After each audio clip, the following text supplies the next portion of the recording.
की कथा में हम लोग पौंड्रक की कथा, और वो पौंड्रक की कथा जो है वो आज हमें क्या शिक्षा दे रही है, सो समझो कि आज जो भौतिकवादी लोग हो गए हैं और विज्ञान का सहारा अगर ले लिया उन्होंने।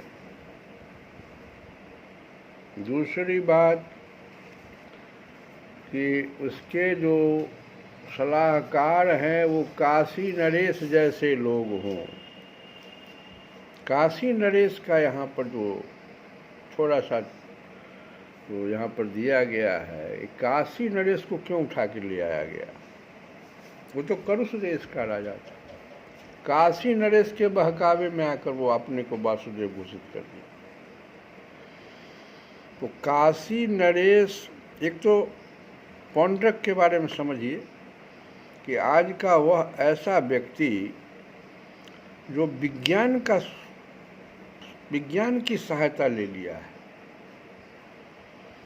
और वो बहुत भारी वेश बदलने वाला, बहुरूपिया कहिए, उस कला में भी निपुण था। वो राजा था, इससे क्या।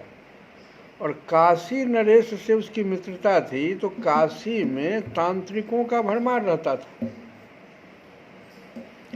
तो काशी नरेश ने कहा कि भाई हमसे तो तांत्रिक विद्या होगी नहीं, तुमको तो बहुत सारी कलाएं आती है, विज्ञान भी तुमको आता है, तो क्यों नहीं तुम इस तंत्र विद्या को भी सीख लेते हो। तो भूत प्रेत बाचाल तांत्रिक क्रियाओं को भी वो पौंड्रक सीख लिया था। और इस प्रकार से वो क्या किया कि भगवान वासुदेव का स्वरूप बना लिया। उसे ही चक्र, सुदर्शन, सब कुछ वो कैसे चलता था, तो विज्ञान का सहारा लेकर उसको चला देता था।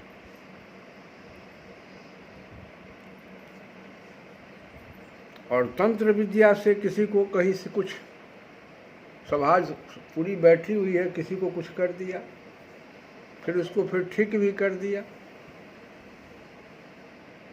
इस प्रकार से वो ख्याति प्राप्त कर लिया। और काशी नरेश उसको सिखला करके कि अब तुम क्या यहाँ बैठो, इतने बड़े तुम जो जब ज्ञानी हो गए, वासुदेव का स्वरूप धारण कर लिया, लोग तुम्हें वासुदेव अब समझने लग गए, तो अरे उस नकली वासुदेव को अभी अब असली वासुदेव इसको घोषित कर दिया काशी नरेश, और कह दिया कि उस नकली वासुदेव को द्वारिकापुरी में ललकार दो। ये कैसे होगा भाई? तो एक दूत भेजो और पहला लाइन ये लिखो कि ए नकली वासुदेव, तुम अपना यह स्वरूप उतारो।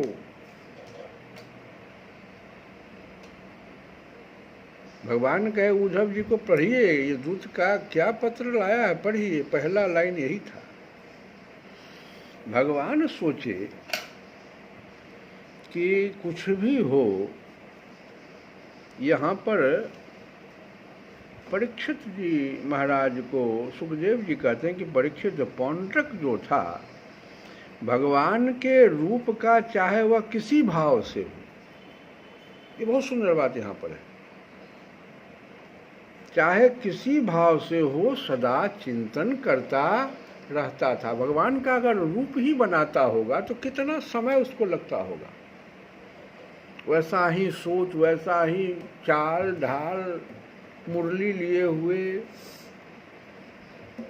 वही कह रहे हैं, जब भगवान ने उसका सिर तो उतार ही लिया पौंड्रक का, और अपने बाणों से जो बहकावा करने वाला था काशी नरेश, उसका भी सिर धड़ से ऊपर करके उड़ा दिया, काशीपुरी में गिरा दिया। और इस प्रकार अपने साथ डाह रखने वाले पौंड्रक को और उसके सखा काशी नरेश को मारकर भगवान श्री कृष्ण अपनी राजधानी द्वारिका में लौटाए।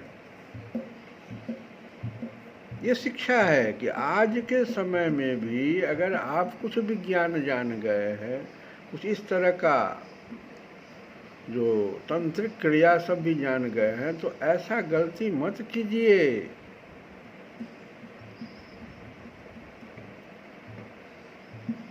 क्योंकि भगवान समझते थे कि अब कलयुग आने वाला है, ऐसा एक पौंड्रक नहीं होगा, अनेकों पौंड्रक होंगे और अनेकों काशी नरेश ऐसे होंगे जो बहकावा में डालेंगे। भगवान तो काशी नरेश को मारकर राजधानी द्वारिका में लौट आए, और उस समय भगवान की अमृतमयी कथा का सिद्धगण लोग गान कर रहे थे, लेकिन सुखदेव जी परीक्षित को कह रहे हैं कि पौंड्रक भगवान के रूप का, चाहे वह किसी भाव से हो, सदा चिंतन करता रहता था। इससे उसके सारे बंधन कट गए। और जानते हो किस प्रकार का भगवान ने उसको मोक्ष दिया? चार मोक्ष है। सारूप्य मोक्ष, वो चूंकि भगवान का रूप बनाता था, तो चूंकि बराबर दिन रात भगवान का ही चिंतन करता था, भगवान का बनावटी वेश धारण किए रहता था, इससे बार बार उन्हीं का स्मरण होने के कारण वह भगवान के सारूप्य को ही प्राप्त हुआ। इधर पौंड्रक को तो सारूप्य मिल गया, लेकिन देखो अब काशी नरेश की दुर्गति क्या है, और साथ में भोलेनाथ की भी दुर्गति हो जाएगी, उनके नगरी की भी हो जाएगी।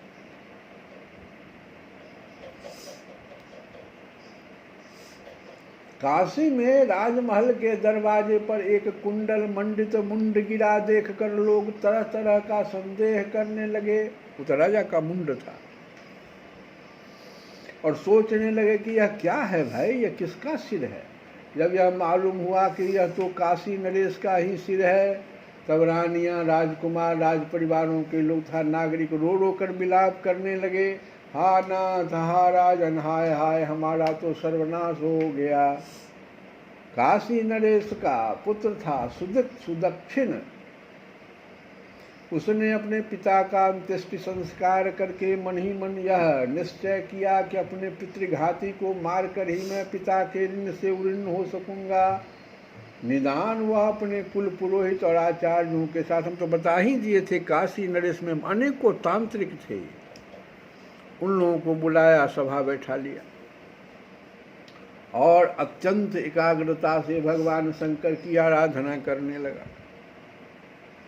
काशी नगरी में उसकी आराधना से प्रसन्न होकर भगवान शंकर ने वर देने को कहा। सुदक्षिण ने यह अभिष्ट वर मांगा कि मुझे मेरे पिता पितृघाती के वध का उपाय बतलाइए।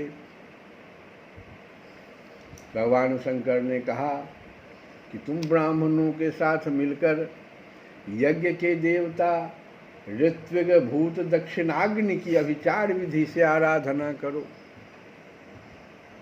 जैसा आप कहिएगा भोले बाबा को ऐसा कर देंगे। इससे वह अग्नि प्रमथ गणों के साथ प्रकट होकर यदि ब्राह्मणों के अभक्त पर प्रयोग करोगे तो वह तुम्हारा संकल्प सिद्ध करेगा, लेकिन एक शर्त लगा दी कि ब्राह्मणों के अभक्त पर, वो समझा नहीं इसको। भगवान शंकर की ऐसी आज्ञा प्राप्त करके सुदक्षिण ने अनुष्ठान के उपयुक्त नियम ग्रहण किए और वह भगवान श्री कृष्ण के लिए मारन का पुरस्चरण करने लगा, जिसको अभिचार विद्या कहते हैं। और अभिचार पूर्ण होते ही यज्ञ कुंड से अति भीषण अग्नि मूर्तिमान होकर प्रकट हुआ। अग्नि जो है ये दक्षिणाग्नि है।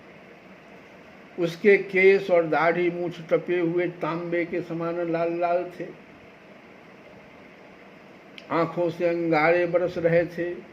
उग्र दाढ़ों और टेढ़ी भ्रुकुटियों के कारण उसके मुख से क्रूरता टपक रही थी। वो अपनी जीभ से मुंह के दोनों कोने चाट रहा था। शरीर नंग धरंग था, हाथ में त्रिशूल लिए हुए था, जिसे वह बार बार घुमाता जाता था और उसमें से अग्नि की लपटें निकल रही थी। तार के पेड़ के समान बड़ी बड़ी टांगे थी। वह अपने वेग से धरती को कपाता हुआ और ज्वालाओं से दसों दिशाओं को दग्ध करता हुआ द्वारिका की ओर दौड़ा और बात की बात में द्वारिका के पास जा पहुंचा। उसके साथ बहुत से भूत भी थे। उस अभिचार की आग को बिल्कुल पास आई हुई देख द्वारिकावासी वैसे ही डर गए जैसे जंगल में आग लगने पर हरिण डर जाता है। द्वारिका पहुंच गया। अब द्वारिका के लोग तो डर के मारे भगवान के पास गए। वे लोग बहुत भयभीत हो गए थे। द्वारिकावासी भगवान के पास दौड़े हुए आए। भगवान उस समय सभा में चौसर खेल रहे थे। भगवान को तो सब पता था, लेकिन भगवान क्रीड़ा करते रहते हैं। उन लोगों ने भगवान से प्रार्थना की कि तीनों लोकों के एकमात्र स्वामी द्वारिका नगरी इस आग से भस्म होना चाहती है। आप हमारी रक्षा कीजिए।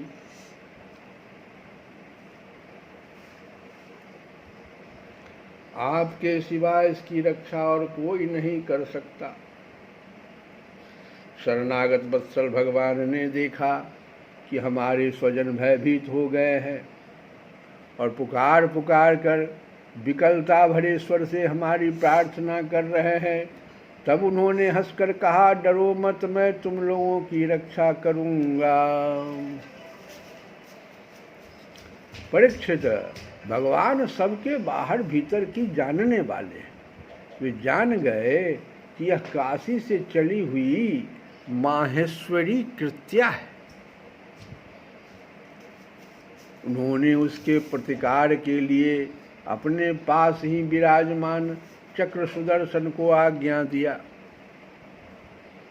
भगवान मुकुंद का प्यारा अस्त्र सुदर्शन चक्र कोटि कोटि सूर्यों के समान तेजस्वी और प्रलयकालीन अग्नि के समान जाज्वल्य मान है। उसके तेज से आकाश दिशाएं और अंतरिक्ष चमक उठे और अब उसने उस अभिचार अग्नि को कुचल डाला।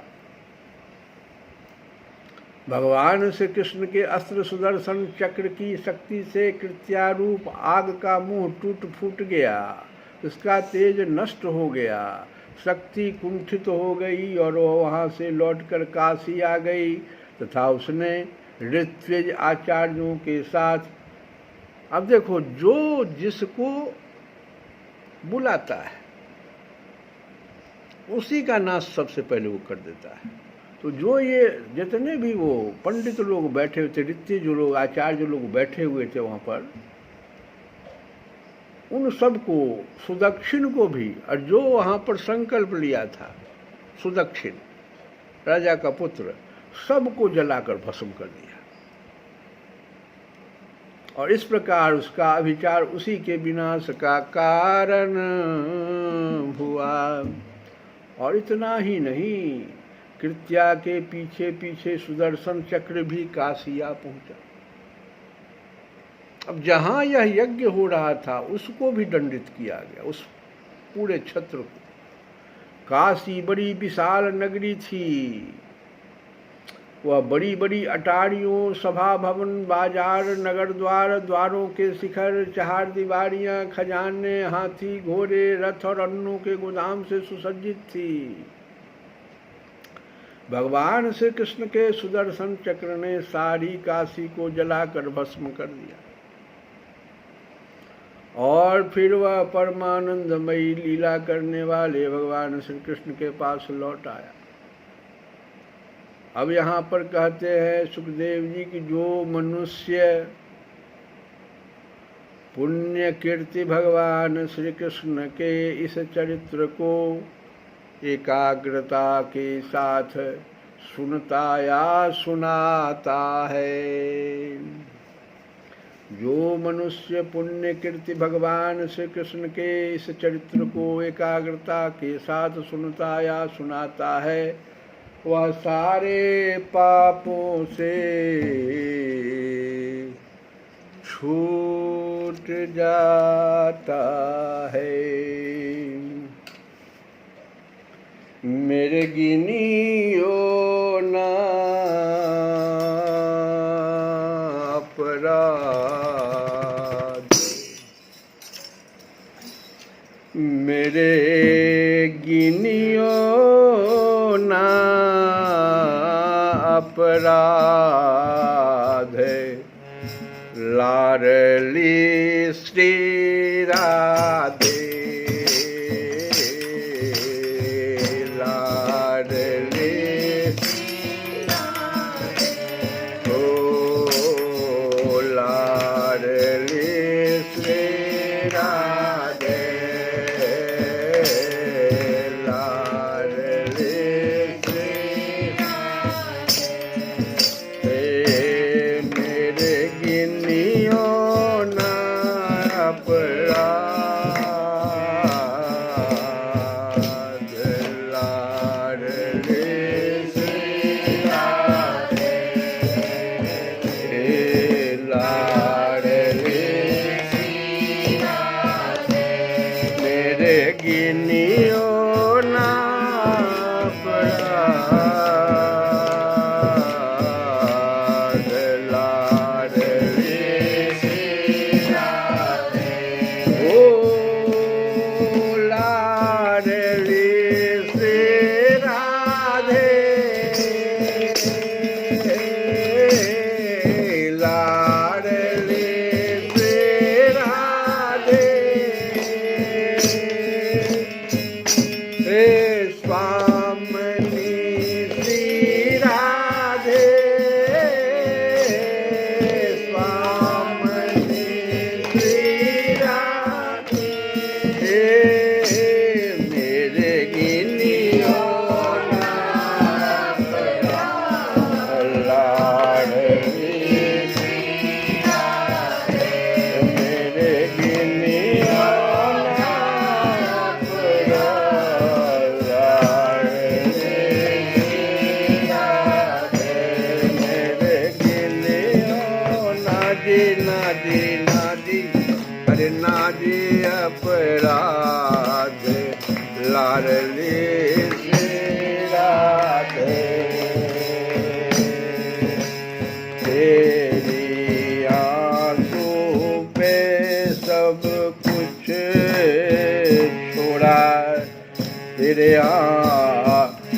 आस पे सब कुछ छोड़ा तेरे आस पे सब कुछ छोड़ा झूठे जगत से नाता तोड़ा झूठे जगत से नाता तोड़ा तेरी आस पे सब कुछ छोड़ा तेरी आस पे सब कुछ छोड़ा तेरी आस पे सब कुछ छोड़ा तेरी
ललित किशोरी मोहु डारो,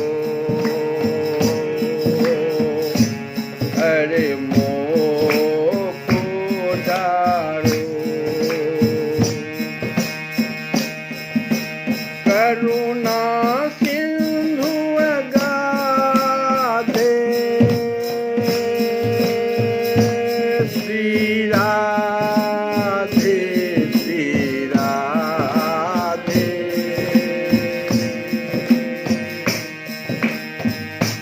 प्यारी बिगड़ी अब संभालो, प्यारी बिगड़ी अब संभालो।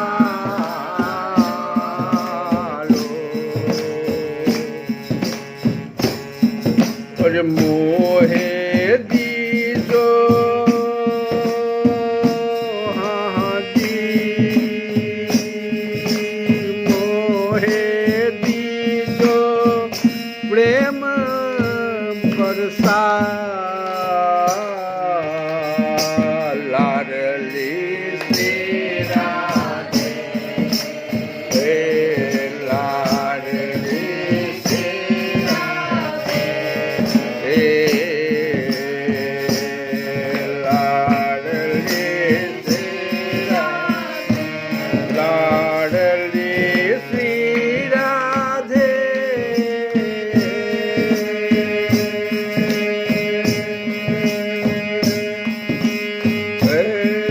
स्वामनी श्री राधे,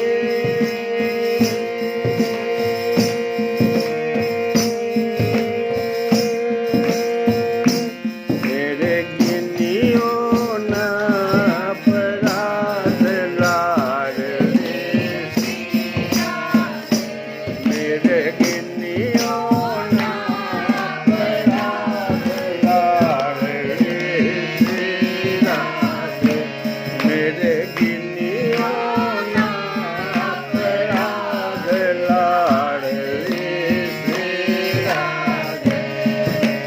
ओ लाडली श्री राधे, ओ लाडली श्री राधे। आना मदन गोपाल हमारे घर कीर्तन में, आना मदन गोपाल हमारे घर कीर्तन में, आना मदन गोपाल हमारे घर कीर्तन में। ओहो आना मदन गोपाल हमारे घर कीर्तन में। ओ आना सुंदर श्याम हमारे घर कीर्तन में, आना सुंदर श्याम हमारे घर कीर्तन में। आप भी आना संग राधा जी को, संग राधा जी को, संग राधा जी को, संग राधा जी को। आप भी आना संग राधा जी को लाना, आप भी आकर रात रचाना हमारे हरि कीर्तन। ओ आना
भी आना आना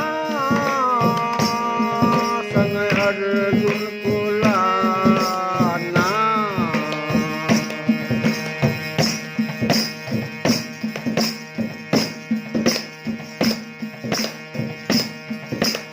आप भी आना संग अर्जुन को लाना। आप भी आना संग अर्जुन को लाना। संग अर्जुन को लाना। संग अर्जुन को लाना। ओ गीता का ज्ञान सुनाना हमारे घर की। ओ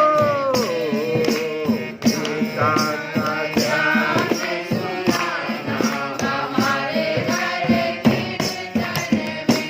ओ आना मदन गोपाल हमारे घर कीर्तन में। आना सुंदर श्याम हमारे घर कीर्तन में। आप भी आना संग ग्वालों को लाना। आप भी आना संग ग्वालों को लाना। संग ग्वालों को लाना। संग ग्वालों को लाना। ओ आकर माखन लुटाना हमारे घर कीर्तन में। ओ आकर माखन लुटाना हमारे घर कीर्तन में। आना मदन गोपाल हमारे घर कीर्तन में। आना सुंदर श्याम हमारे घर कीर्तन में। श्री कृष्ण गोविंद हरे मुरारे। हे नाथ